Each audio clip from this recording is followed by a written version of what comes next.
नमस्कार, मैं हूं उमेश कुमार। स्वागत करता हूं आप सभी का आपके अपने YouTube channel HK knowledge and more पर। जैसे कि आप देख पा रहे हैं कि मैं चर्चा करने जा रहा हूं आज the cell wall, cell membrane and then endoplasmic reticulum का। सामान्य डिस्क्रिप्शन दूंगा, इसमें सिंपल स्ट्रक्चर बताऊंगा, ज़्यादा डिप में नहीं जाऊंगा। लेकिन ये जो सामान्य मैंने चुना है, ये इसमें हर प्रकार के एग्ज़ाम को आप कवर कर सकते हैं। मैं बताऊंगा कि सेल वॉल किस में किस किस प्रकार की पाई जाती है। सिंपल स्ट्रक्चर में ड्रा कर दूंगा आपके लिए कि किस किस प्रकार का लेयर आपको देखने को मिलेगा। जैसा आप जानते हैं कि कोशिका को अल्ट्रा स्ट्रक्चर देखते हैं कोशिका का इलेक्ट्रॉन माइक्रोस्कोप से, तो वो दो भागों में बटा हुआ दिखाई देगा। एक होता है सेल वॉल, दूसरा होता है साइटोसोम। तो साइटोसोम के अंतर्गत पहला जो कंटेंट मिलता है वो होता है सेल मेम्ब्रेन। तो सेल मेम्ब्रेन के बारे में मैं बात करूंगा कि सेल मेम्ब्रेन में आपको क्या क्या दिखाई देता है, किस किस प्रकार की मेम्ब्रेन किस किस से लेयर से बनी हुई, क्या क्या कंटेंट इसमें उपस्थित होगा वो बताऊंगा। और इसका दूसरा भाग होता है साइटोसोम्स का, जिसको हम लोग बोलते हैं प्रोटोप्लाज्म या जीव द्रव्य। उसका एक हिस्सा मैं यहाँ पर शो करूँगा इस वीडियो में एंडोप्लाज्मिक रेटिकुलम के लिए। ठीक है, तो सामान्य डिस्क्रिप्शन होगा, ध्यान रखेंगे सभी। तो मैं शुरू करता हूँ the cell wall, cell membrane और एंडोप्लाज्मिक रेटिकुलम का सामान्य डिस्क्रिप्शन। अगर वीडियो पसंद आता है प्लीज़ वीडियो को लाइक करें, शेयर करें, कमेंट करें। चैनल पर पहली बार आए हैं तो प्लीज़ चैनल को सब्सक्राइब कर ले, ताकि ऐसे जानकारी से भरी वीडियो आपको हमेशा मिल सके। शुरू करते हैं पहले सेल वॉल। सेल वॉल आप सबको पता है कि जितने भी प्रकार की पादप सेल होती है, सब में बाहर एक साइटोप्लाज्म या कोशिका द्रव्य को घेर कर सुरक्षित रखने वाला एक कठोर भित्ति, एक कठोर आवरण, जो कि डेड कंडीशन में रहता है, मृत अवस्था, या इसको हम लोग कहेंगे नॉन लिविंग कह सकते हैं, निर्जीव अवस्था में रहेगा, काफ़ी रेज्ड रहेगा, मजबूत रहेगा, नॉन इलास्टिक और परमिएबल या पारगम्य हो सकता है। ठीक है, सारे एनिमल सेल्स में कोशिका भित्ति एब्सेंट रहती है। मतलब सबसे पहला कंटेंट तो आपको यही मिल रहा है कि सेल वॉल जो होता है सभी प्लांट सेल में प्रेजेंट होती है, प्लांट सेल में प्रेजेंट होती हैं सेल वॉल। क्लियर है? जो किसको घेर कर रखती है? साइटोप्लाज्म को घेर कर रखती है। समझ में आ गया? क्लियर है? ये कैसे होती है? कठोर भित्ति वाली होती है, ये नॉन लिविंग निर्जीव हो सकती है, मजबूत, non elasticity and then permeable होती है। जितने भी प्रकार के एनिमल है उसमें ये सेल वॉल एब्सेंट होता है, आपको पता होना चाहिए। ठीक है, अब बात करते हैं कि किन में किस किस प्रकार का सेल वॉल देखने को मिलता है। जितने भी प्रकार के हायर प्लांट हैं, हायर प्लांट है, उच्च वर्गीय पौधे हैं, उच्च वर्गीय जितने भी पौधे हैं उन सब में कोशिका भित्ति प्रायः सेल्यूलोज की बनी हुई दिखती है। आपको किससे बनी हुई मिलती है? सेल्यूलोज की बनी हुई मिलेगी आपको या दिखाई देगी। इसके अतिरिक्त इसमें हेमी सेल्यूलोज भी आपको देखने को मिल सकती है, हेमी सेल्यूलोज भी आपको देखने को मिल सकती है। ठीक है, कई बार पैक्टिक मिलेगा, ये आउटलाइन है, याद रखेंगे। पैक्टिक मटेरियल मिलेगा, लिपिड्स भी मिल सकता है आपको, कुछ मिनरल्स भी मिल सकते हैं, वैक्स भी मिल सकता है आपको। ठीक है, तो क्लियर हो गया कि जो हायर प्लांट होते हैं उसमें सेल वॉल प्रेजेंट होती है। सेलुलोज उसमें कुछ मात्रा में hemi cellulose, pectic acid, pectic अम्ल और पैक्टिक पदार्थ बोलते हैं, जिसको हम लोग लिपिड वगैरह हो सकती है, वसा वगैरह मिनरल्स का जमा हो सकता है, वैक्स उसमें प्रेजेंट हो सकता है। ठीक है, और एक अच्छी बात आप लोग जान लीजिए, जो फंजाई होता है या फंगस होता है, इसमें जो सेल वॉल पाई जाती है वो काइटिन से निर्मित होती है। किससे निर्मित होती है? काइटिन से निर्मित होती है। क्लियर है? अब हम लोग स्ट्रक्चर के बारे में थोड़ा सा चर्चा करें तो स्ट्रक्चर इसका कैसा दिखाई देगा। तो कोशिका भित्ति की जब हम लोग संरचना ड्रा करते हैं तो आपको क्या क्या दिखाई देगा, देखिए। मैं एक आउटर स्ट्रक्चर यहाँ पर शो कर रहा हूँ।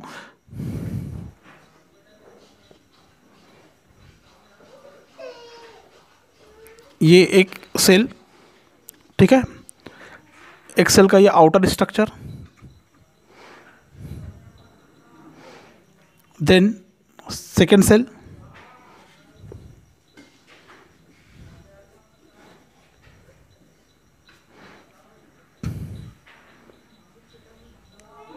इसमें आपको क्लियरली समझ में आएगा, ऐसा मेरे को उम्मीद है। देखिए, सबसे बाहर जो दिखाई दे रही है इसको हम लोग बोलते हैं आउटर लेयर। क्या बोलेंगे? ये जो बाहर दिखाई दे रही है आउटर लेयर है। ठीक है, आउटर लेयर के बाद जो भीतर आपको दिखाई देगी वो कहलाएगी मिडिल लेयर। क्या कहलाएगी? किसी किसी में मिडिल लेयर आपको दिखाई देगी।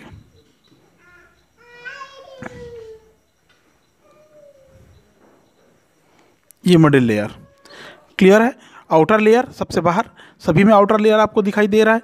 ठीक है, ये बीच का और इसको मैं हाईलाइट कर देता हूँ, ये इस प्रकार से, ये हो गया आपका मिडिल लेयर। क्या हो गया? ये मिडिल लेयर या मध्य स्तर बोल सकते हैं आप लोग। मिडिल स्तर के अंदर 3 लेयर्ड मतलब इनर लेयर एक और पाई जाती है, इनर लेयर। तो इनर लेयर ये पतले लेयर के रूप में इस प्रकार से आप ऐसा देख सकते हैं। ये हो गया आपका 3 लेयर, ठीक है। अब देखिए इसमें सबसे बाहर की ओर जो दिखाई देगा आपको, सारे स्ट्रक्चर में आपको जो जो कंटेंट आपको अलग से देखने को मिलेंगे वो क्या क्या मिलेगा देख लीजिए। ये सभी में इस प्रकार से स्ट्रक्चर, वो इसलिए क्योंकि अभी मैं नॉमिनेट करूँगा और नॉमिनेशन के दौरान ध्यान से देखिएगा आप कि क्या क्या चीज़ें आपको देखने को इसमें मिलती है। ये इस प्रकार से ऐसा ये कोशिका भित्ति लगभग बन रही है, ये बन गई। क्लियर है। अब देखिए फटाफट सबसे बाहर जो आपको दिखाई देती है, मैंने कहा था कि ये जो सबसे बाहर दिखाई देता है ये होता है outer layer. Outer layer, outer layer, ठीक है। बीच का जो दिखाई देता है इसको बोलते हैं मिडल लेयर, मिडल लेयर। और सबसे भीतर का जो दिखाई दे रहा है इसको बोलते हैं इनर लेयर, इनर लेयर, याद रखिए, ठीक है। अब देखिए इसमें क्या क्या दिखाई दे, ये जो आउटर मिडिल और इनर लेयर है, ठीक है, तीनों लेयर के अंदर और आपको क्या क्या दिखाई देगा, ठीक है। ये हो गया आउटर, इनर और मिडिल, तीनों हो गया। अब 3 लेयर्ड सेकेंडरी वॉल का स्ट्रक्चर मैं दिखा रहा हूँ। सेकेंडरी वॉल आपको कहाँ दिखाई देगा, जाहिर सी बात है जो सबसे बाहर दिखाई दे रही है वो प्राइमरी वॉल है। क्लियर है ना, जो सबसे बाहर दिखाई दे रही है वो प्राइमरी वॉल है। जैसे 3 मैं खींचूंगा, ये इसका प्राइमरी वॉल, ये इसका प्राइमरी वॉल और ये इसका प्राइमरी वॉल है। प्राइमरी वॉल, प्राथमिक भित्ति आपको दिखाई दे रही है, ठीक है। बीचों बीच की जो संरचना आपको दिखाई दे रही है, यहाँ पर ये बीचों बीच की जो स्ट्रक्चर दिखाई दे रही है यहाँ पर, इसको बोलते हैं हम लोग मिडिल लेमेला बोलते हैं। क्लियर है। अब इसमें लगभग सारी स्ट्रक्चर आपको दिखाई दे रही है। अगर प्राइमरी वाल वहाँ पर है, प्राइमरी वाल है, तो जाहिर सी बात है अंदर एक और वाल बनती है जिसको हम लोग कहते हैं सेकेंडरी वाल कहते हैं। अंदर और एक स्ट्रक्चर बनेगी, इसको हम लोग क्या कहेंगे, सेकेंडरी वाल कहेंगे। समझ में आ गया, ठीक है। ये अंदर जो भरा हुआ पदार्थ होता है इसको बोलते हैं हम लोग ल्यूमेन, ल्यूमेन, ठीक है। और ये जो बना हुआ है स्ट्रक्चर, ये वाला स्ट्रक्चर ये है सेकेंडरी वॉल, सेकेंडरी वॉल, ये है सेकेंडरी वॉल। ये जो सेकेंडरी वॉल है यही सेकेंडरी वॉल है, याद रखेंगे आप लोग, ठीक है। जो 3 लेयर में डिवाइडर, मतलब इसमें आपको लगभग सारी चीज़ें आपको देखने को मिल गई। Primary, middle and then outer, मतलब प्राइमरी, मिडिल और सेकेंडरी भी मिला, आउटर, मिडिल, इनर लेयर भी मिला। सारी चीज़ें आपको यहाँ पर स्पष्ट हो रही है, ठीक है। अब सवाल ये उठता है कि जो मिडिल लैमेली है वो क्या क्या दिखाई देता है मिडिल लैमेले में। एक चीज़ को मैं यहाँ पर क्लियर कर दूंगा, मिडिल जो लैमेली है या लैमेला है, लैमेली है, इसमें क्या क्या दिखाई देगा, किस चीज़ की बनी हुई होती है ये आप नोट कर सकते हैं। ये कैल्शियम और मैग्नीशियम पैक्टेट की बनी हुई रहती है, सॉरी कैल्शियम और मैग्नीशियम पैक्टेट की बनी, Mg लिखा हूँ तो समझ लीजिए मैग्नीशियम है और ये होता है पैक्टेट की बनी हुई रहती है। क्लियर है। इसमें प्रोटीन्स भी कुछ मात्रा में पाए जा सकते हैं। अभिरंजन का गुण प्रदर्शित करता है ये स्ट्रॉन्ग एसिड में घुलनशील हो जाता है, मतलब प्रबल अम्ल में घुलने वाला हो सकता है। कभी कभी जो मिडिल लेयर होती है कैल्शियम मैग्नीशियम पैक्टेट के अतिरिक्त लिग्निन और हेमीसेल्यूलोज भी उपस्थित रहता है। कभी कभी इसमें लिग्निन जो मैंने बताया, लिग्निन और हेमीसेल्यूलोज भी इसमें देखने को मिल सकते हैं। हेमीसेल्यूलोज भी आपको देखने को मिल सकती है। क्लियर है। ये हो गया मिडिल। उसके बाद में आता है दूसरा प्राइमरी सेल वॉल, CW लिखा हूँ मैं। प्राइमरी सेल वॉल जो दिखाई देगा आपको, ये कंप्लीटली पैक्टेट की बनी हुई संरचना की दृष्टि से, पैक्टेट, हेमीसेल्यूलोज की बनी हुई, हेमीसेल्यूलोज या किसी में पॉलीसेकेराइड या सभी में लगभग इसकी थोड़ी थोड़ी मात्रा आपको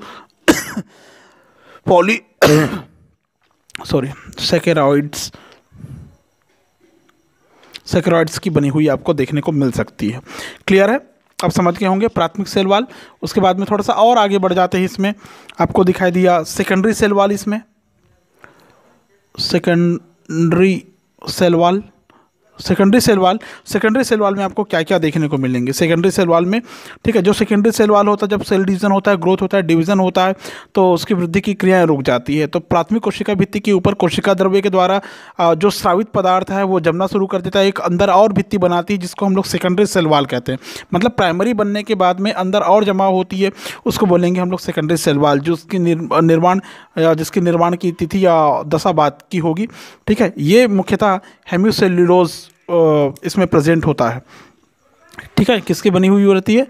हेमिसेल्यूलोज, सेल्यूलोज और क्या बोल सकते हैं, इसमें कभी कभी आपको लिग्निन और सुबेरिन का भी जमाव मिलेगा, लिग्निन और सुबेरिन का भी आपको जमाव देखने को मिल सकता है। तो इस प्रकार आपको सेल वाल देखने को मिलेगा।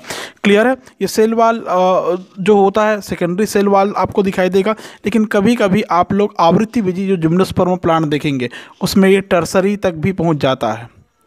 टर्सरी सेल वाल मतलब तृतीयक सेल वाल। अनावृत्ति बीजों में जाइलम वाहिनियों की द्वितीयक कोशिका भित्ति के बाहर की ओर लिग्निन आदि के पदार्थ के जमा होने के कारण ये तृतीयक सेल वाल का निर्माण कर लेती है। ठीक है, किसमें? जाइलम ट्रैकिड्स, जाइलम ट्रैकिड्स में किसका जमा होता है? लिग्निन का जमा होता है, जिसके कारण टर्सरी सेल वाल का फॉर्मेशन यहाँ पर हो जाता है।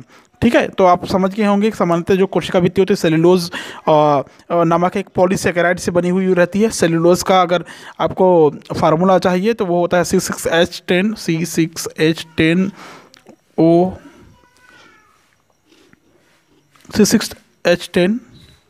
C6H10 इन ब्रैकेट 5N, ये ऐसा आप इसको लिख सकते हैं आप। ठीक है, इस प्रकार से ऐसा ये बना हुआ रहता है, ये डबल ब्रैकेट में क्लोज रहता है। ठीक है, ये पैक्टिन नामक पदार्थ और सेलुलोज के साथ कुछ पैक्टिक हेमिसेल्यूलोज भी आपको देखने को मिला। मिडिल लैमेला में कैल्शियम मैग्नीशियम पैक्टेट भी आपको देखने को मिला था। ठीक है, और सेकेंडरी सेल वाल है जो मुख्यतः सेलुलोज और हेमिसेल्यूलोज का भी उसमें जमाव होता है। बाद में लिग्निन और सुबेरिन का भी जमाव आपको सेकेंडरी और टर्सरी में देखने को मिला था।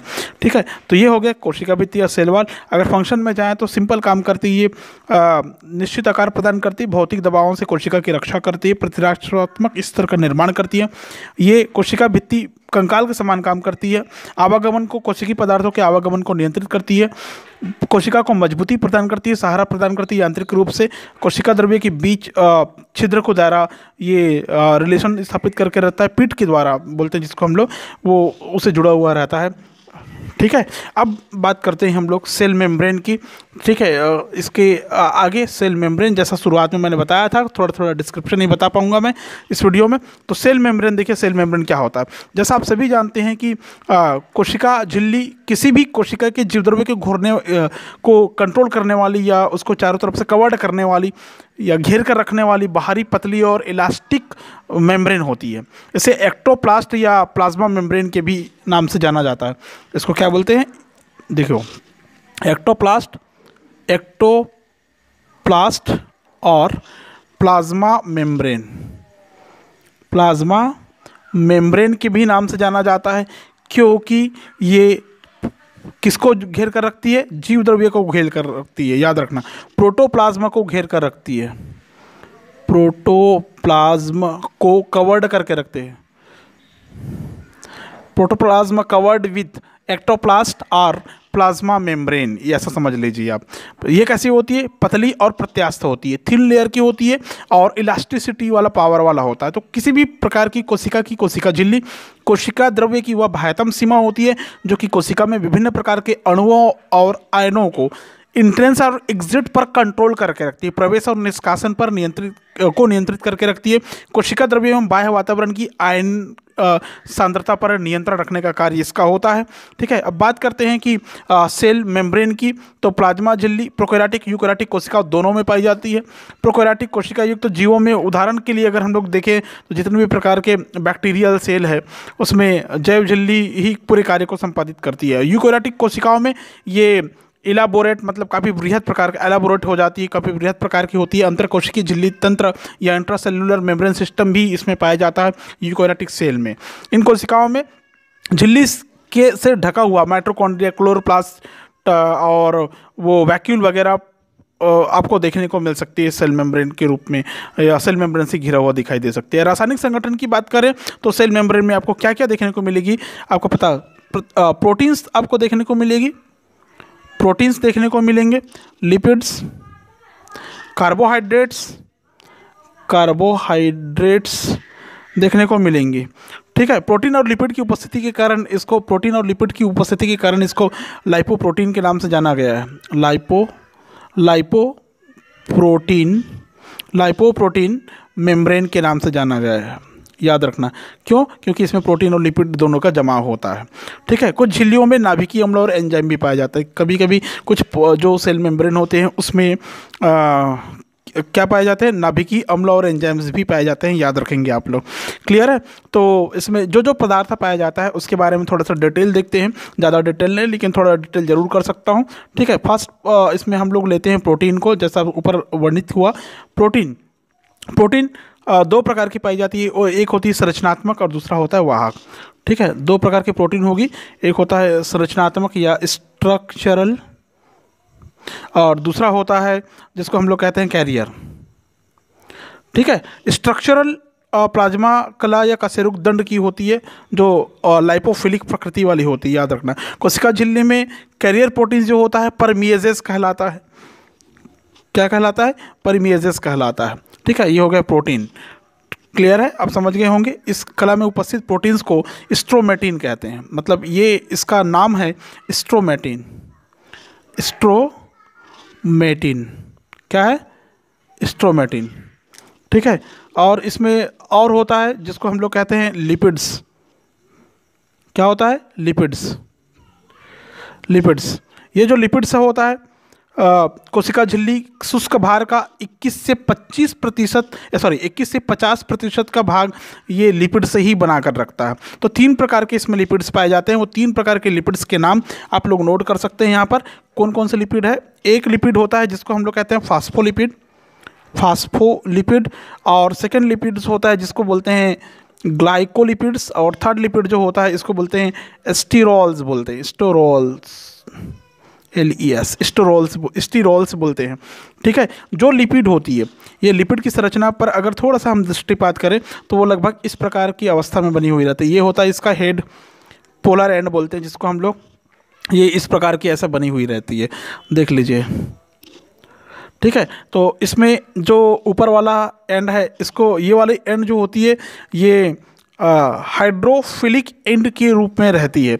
हाइड्रोफिलिक एंड मतलब इस पे जो ध्रुवीय प्रकृति, पोलर नेचर वाले जो होते हैं, पोलर एंड ये कहलाता है पोलर एंड कहलाता है, ये ध्रुवीय प्रकृति वाले होते हैं। ठीक है, इसमें जल स्नेही सिर बोल सकते हैं इसको, हाइड्रोफिलिक एंड बोल सकते हैं आप इसको। ठीक है, समझ में आ गया। उसके बाद इसके जो नेक वाले रीजन होता है, इसमें ग्लिसरॉल होता है। क्या होता है? ग्लिसरॉल होता है। ठीक है, उसके बाद लास्ट में ये वाला जो हिस्सा है इसको बोलते हैं नॉन पोलर एंड बोलते हैं। और ये जो हिस्सा होता है, आखिरी वाला हिस्सा, इसको हाइड्रोफोबिक टेल बोलते हैं। हाइड्रोफोबिक टेल मतलब जल विरागी या जल विरोधी पुंछ बोलेंगे, उसको जल स्नेही सिर बोलेंगे, याद रखेंगे आप लोग। ये लिपिड्स की स्ट्रक्चर है, मैंने यहाँ पर लिपिड अणु की संरचना को क्लियर कर दिया। क्लियर है? लिपिड्स का जो हाइड्रोफिलिक हेड होता है कोलिन फास्फेट ग्लिसरॉल का बना होता है। किससे बना होता है? ये कोलिन फास्फेट और ग्लिसरॉल का बना होता है। और लेकिन इसका जो टेल होता है ये फैटी एसिड का बना होता है, याद रखना। हाइड्रोफिलिक जो एंड या सिर होता है ये बना होता है किससे? क्या क्या नाम बताया? कोलिन, ये एग्जाम में पूछा जा सकता है, कोलिन फास्फेट और ग्लिसरॉल का बना होता है। ठीक है, ये हाइड्रोफिलिक एंड। और जो हाइड्रोफोबिक टेल है ये फैटी एसिड का बना होता है। किससे बना होता है? ये फैटी एसिड का बना होता है। क्लियर है, आप समझ गए होंगे। ठीक है, और कुछ मात्रा में इसमें कार्बोहाइड्रेट्स भी पाए जाते हैं जो कि हेक्सोस, एमिन और फ्रक्टोज के रूप में हो सकता है। जंतुओं के जो यकृत और लाल रक्त कणिका होते हैं उसकी प्लाज्मा झिल्ली में आपको देखने को मिलता है। कुछ एंजाइम्स भी मिलते हैं जैसे 5 डेस न्यूक्लियोसाइडेज एंजाइम। 30 प्रकार के एंजाइम्स इसमें प्रेजेंट होते हैं, याद रखना। Protein, lipids. चलो आगे बढ़ जाता हूँ मैं। तीसरे नंबर का इसमें आता है, ये तो सेकंड था, ये आ गया थर्ड। कार्बोहाइड्रेट्स इसमें होता है, कार्बोहाइड्रेट्स इसमें प्रेजेंट होता है।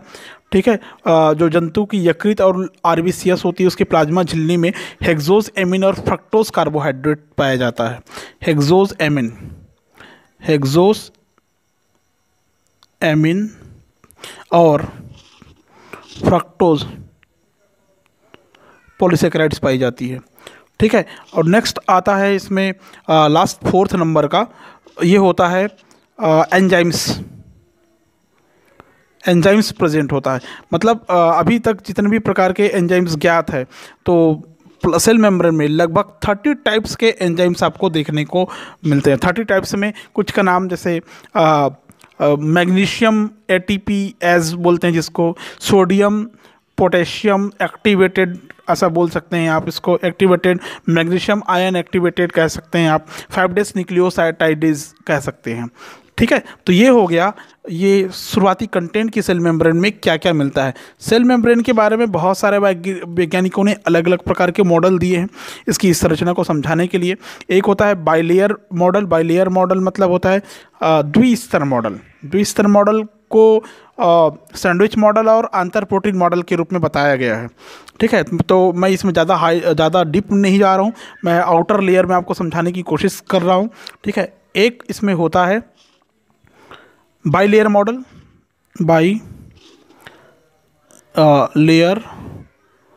बाइलेयर मॉडल, और दूसरा होता है माइसेलर मॉडल।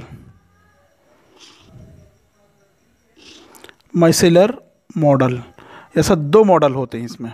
ठीक है, बाइलेयर मॉडल में 2 मॉडल बताए जाते हैं। एक होता है जिसको हम लोग कहते हैं सैंडविच मॉडल। क्या बोलते हैं? सैंडविच मॉडल में 2 नाम आता है। एक होता है जिसको जो डेनियली और डेविडसन के अनुसार दिया गया था, डेनियली और डेविसन के अनुसार दिया गया था। और दूसरा इसमें होता है रॉबर्टसन वाला, जो एक इकाई झिल्ली परिकल्पना जो प्रस्तुत किए थे ना, उसका पूरा नाम मुझे याद नहीं है। रॉबर्टसन का इकाई झिल्ली मॉडल बोलते हैं इसको, ऐसा कुछ है शायद। हाँ, रॉबर्टसन का इकाई झिल्ली मॉडल मतलब किसका? Unit membrane model, Robertson. तो मैं इसको लिख रहा हूँ, रॉबर्टसन्स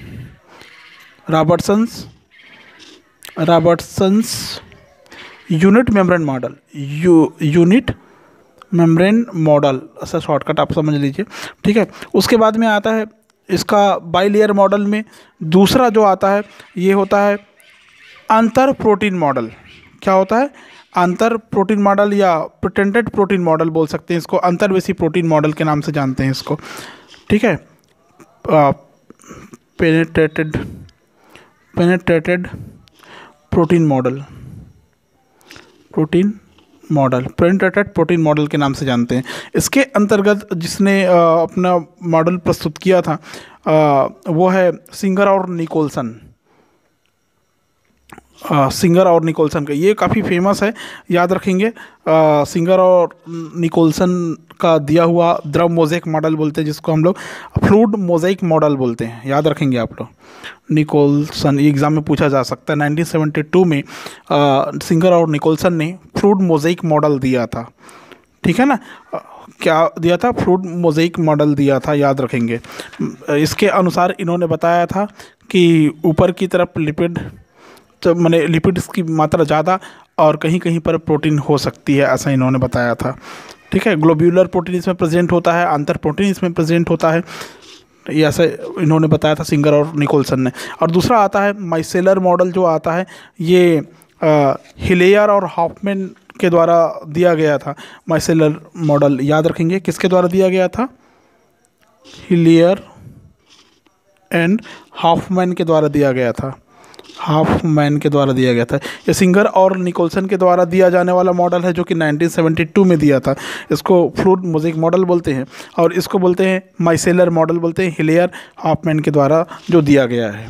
क्लियर है। सेल मेम्ब्रेन के बारे में जब भी बात करते हैं तो इसका कई कार्य जल का परिवहन करने का काम होता है, अणुओं को परिवहन करने का काम होता है, कोशिका द्रव्य कोशिकांगों के लिए सुरक्षात्मक आवरण बनाकर रखता है, अणु और आयन के लिए आदान प्रदान का काम करने वाला, मतलब उस पर नियंत्रण रखने वाला, तो जितने भी प्रकार के उत्सर्जित पदार्थ है उसके एक्सक्रेशन में मददगार होता है ये। ठीक है, जैसे बहुत सारे इसमें कार्य आपको देखने को मिल सकते हैं। फिर आता है नेक्स्ट इस वीडियो का आखिरी हिस्सा, एंडोप्लाज्मिक रेटिकुलम। वीडियो थोड़ा लंबा हो रहा है लेकिन कोई बात नहीं, आपके लिए काफ़ी हेल्पफुल है ये, तो आप थोड़ा अच्छे से देख लेंगे। ठीक है, ये जो एंडोप्लाज्मिक रेटिकुलम है इसको ईआर के नाम से भी पढ़ते हैं। आप लोग देखते हैं कई जगह ईआर लिखा हुआ रहता है, तो ईआर जब जब लिखा हुआ दिखे आपको तो जान लीजिए ये एंडोप्लाज्मिक रेटिकुलम है। ठीक है, ये क्या किस रूप में दिखाई देगा? ER, endoplasmic reticulum. ठीक है, तो कोशिका के मैट्रिक्स में एक झिल्ली तंत्र पाया जाता है जिसके द्वारा आधार द्रव अनेक कक्ष और उप कक्षों में बटे होते हैं, जिसके हम लोग साइटोप्लाज्मिक वैक्यूलर सिस्टम कहते हैं। वो धुरी झिल्ली वाली कोशिकांग होती है। ठीक है, ये कैसे होती है? डबल लेयर मेम्ब्रेन वाली सेल ऑर्गेनेलिज होती है। याद रखेंगे, याद रखना, डबल लेयर मेम्ब्रेन वाली सेल ऑर्गेनेलिज होती है। प्रोकैरियोटिक कोशिकाओं और परिपक्व आरबीसीएस जिसको इरेथ्रोसाइट्स कहते हैं उसमें ये प्रेजेंट होता है या पाया जाता है। समझ में आया? सबसे पहले पोर्टर, क्लाउड और फुलमैन ने डिलिकेटेड स्ट्रैंड या सूक्ष्म धागों के रूप में देखा था, वेसिकल के रूप में, कोशिका द्रव्य के रूप में देखा था। पोर्टर और कॉलमैन नामक साइंटिस्ट ने इसे एंडोप्लाज्मिक रेटिकुलम नाम दिया था। तो मैं थोड़ा सा हिस्ट्री नोट कर देता हूँ। पोर्टर, क्लाउड एंड फुलमैन नामक साइंटिस्ट ने इसको डेलिकेट मतलब सूक्ष्म धागे के रूप में, डेलिकेट स्ट्रैंड के रूप में देखा था। ठीक है, फर्स्ट, और बाद में स्ट्रैंड के रूप में या वेसिकल के रूप में, आशय के रूप में, और बाद में आगे चलकर क्या नाम था उसका, पोर्टर एंड कॉलमैन नामक साइंटिस्ट ने 1952 में इसे नाम दिया एंडोप्लाज्मिक रेटिकुलम। क्या नाम दिया? Endoplasmic reticulum. ठीक है, एंडोप्लाज्मिक रेटिकुलम नाम दिया। एंडोप्लाज्मिक रेटिकुलम आपस में एक दूसरे से रिलेटेड वेसिकल्स या ट्यूब्यूल्स और जटिल या अत्यधिक शाखान्वित तंत्र होता है जो कि न्यूक्लियर मेम्ब्रेन और प्लाज्मा मेम्ब्रेन के बीच कोशिका द्रव्य में फैली हुई आपको दिखाई देगी। अगर इसके स्ट्रक्चर पर जाएंगे तो आपने देखे होंगे न्यूक्लियस की संरचना, देखे होंगे न्यूक्लियस की संरचना। तो एक न्यूक्लियस की संरचना के बाहर आपको इस प्रकार के ऐसे आउट ग्रोथ के रूप में आपको ऐसा देखने को मिल सकता है।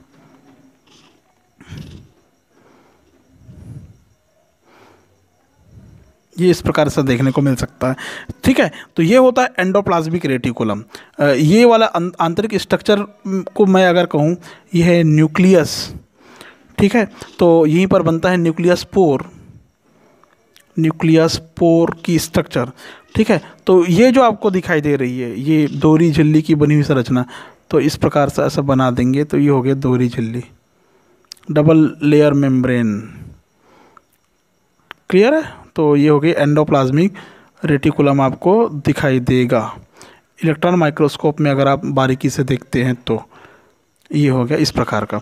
ठीक है, अब ये इसमें क्या होता है, इसमें आपको ऐसे दाने दिखाई देंगे। ये है एंडोप्लाज्मिक रेटिकुलम। इस प्रकार कैसे दाने दिखाई देते हैं, कहीं कहीं पर ऐसे दाने दिखाई देंगे। ठीक है, तो देखिए, तो जिसमें दाने दिखाई देते हैं इसको बोलते हैं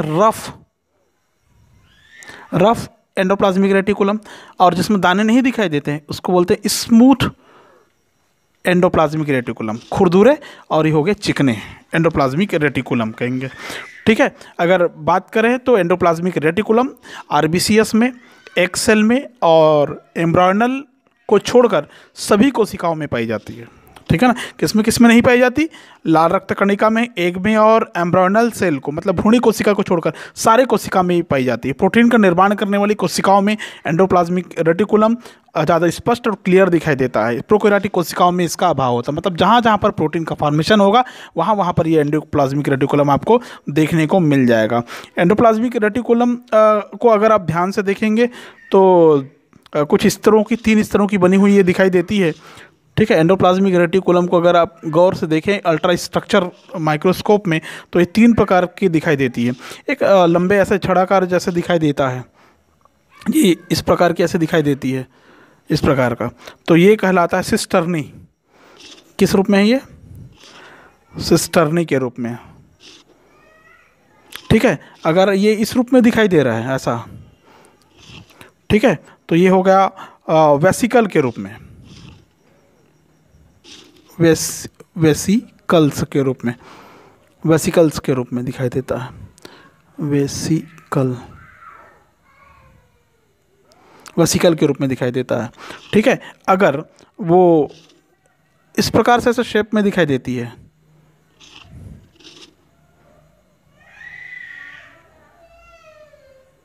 ये ऐसे शेप में दिखाई देती है,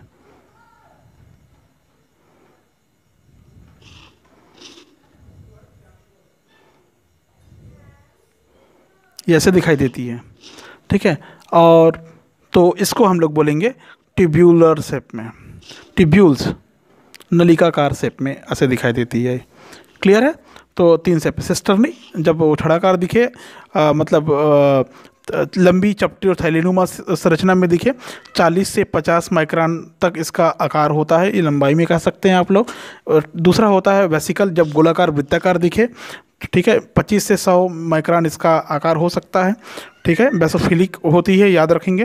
ट्यूब्यूल्स जो होती है, नलिकाएं जो होती है, ये दोहरी भित्ति वाली आशाखित और नलिकाकार संरचनाएं होती है, 50 से 100 माइक्रोन तक होती है। ठीक है, प्रकार मैंने पहले बताया, खुरदुरे और रफ और स्मूथ एंडोप्लाज्मिक रेटिकुलम, सबको एक साथ रेटिकुलम कहेंगे। ये रफ इसलिए होता है क्योंकि ये जो पीले पीले जो दिखाई दे रहा है, ये पीले पीले ये राइबोसोम है। क्या है? राइबोसोम उसकी भित्ति पर चिपक जाते हैं आके, इसलिए वो कणिका में दिखाई देता है, ग्रेनुलर दानेदार दिखाई देता है। ठीक है, इसलिए उसको बोलते हैं हम लोग खुरदुरे ईआर बोलते हैं। समझ गए? ये यांत्रिक सहारा प्रदान करता है। किसको यांत्रिक सहारा प्रदान करता है? कोशिका को यांत्रिक सहारा प्रदान करेगा। आधार द्रव्य के साथ मिलकर, गुहाओं के साथ मिलकर पूरे आधार द्रव्य को एक आंतरिक सहारा प्रदान करेगा, मतलब फिजिकली स्ट्रॉन्गनेस उसको देकर रखेगा। कई पदार्थों को एक्सचेंज करने में बहुत बड़ी भूमिका निभाता है। न्यूक्लियर मेम्ब्रेन का फॉर्मेशन करता है, प्रोटीन सिंथेसिस का काम करता है। एंजाइमिक प्रोसेस जो होती है, कई प्रकार की सेलुलर मेटाबॉलिज्म होता है, उसको ये संपन्न करता है। एटीपी का फॉर्मेशन करने वाला होता है। ग्लूकोज को ग्लाइकोजन, मतलब ग्लूकोज और ग्लाइकोजन का फॉर्मेशन करने वाला होता है। अनुवांशिक पदार्थ के ट्रांसपोर्ट में बहुत बड़ा रोल प्ले करता है। ये हो गया एंडोप्लाज्मिक रेटिकुलम। इस वीडियो में इतना ही। इस वीडियो में मैंने बताया आपको cell wall, cell membrane, endoplasmic reticulum काफ़ी इंपॉर्टेंस है, बहुत अच्छे से तैयार करना। नीट जो प्रिपेयर करते हैं उनके लिए, पैड जो प्रिपेयर करते हैं उनके लिए, किसी भी सेट और नेट एग्जाम वालों के लिए बहुत हेल्पफुल हो सकता है। ये बहुत अच्छे से इसको तैयार कर लीजिएगा आप लोग। इस वीडियो में इतना ही। नेक्स्ट वीडियो फिर से लेके आऊँगा। वीडियो को पसंद आया होगा तो वीडियो को लाइक करें, शेयर करें, कमेंट करें। चैनल पर पहली बार आए तो प्लीज़ चैनल को सब्सक्राइब करना ना भूलें, ताकि इसी प्रकार की अच्छी खासी वीडियो मैं आपके लिए प्रोवाइड कर सकूँ। Thank you so much.